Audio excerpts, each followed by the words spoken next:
আসসালামু আলাইকুম ওরহমতুল্লাহি ওবরাকাতু। হ্যালো বন্ধুরা, কেমন আছেন? আশা করি ভালো আছেন। আজকে আমরা শিখব জিনের আসর থেকে বাঁচতে যেই সূরাগুলো সকাল সন্ধ্যা পড়তে হয়। তাই আজকে আমরা আজই শিখে নিই যে কোন সূরাগুলি পাঠ করলে জিনের আসর থেকে আমরা হেফাজত থাকবো, আল্লাহ তাআলা আমাদেরকে হেফাজত করবেন। তাহলে চলুন আমরা সূরাগুলি আজকে তেলাওয়াত করে নিই, শিখে নিই। বিসমিল্লাহির রহমানির রহিম।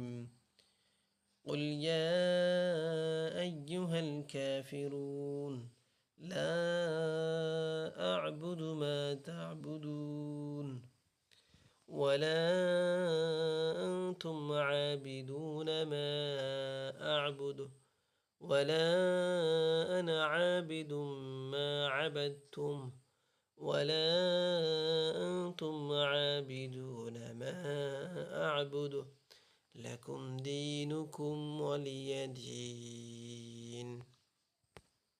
بسم الله الرحمن الرحيم.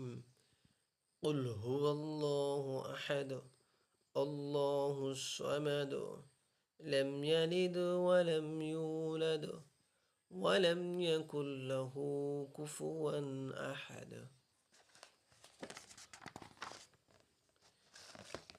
بسم الله الرحمن الرحيم.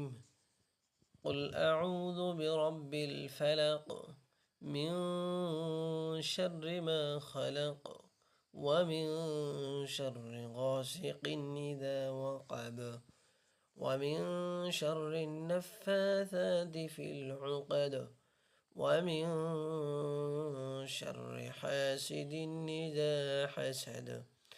بسم الله الرحمن الرحيم.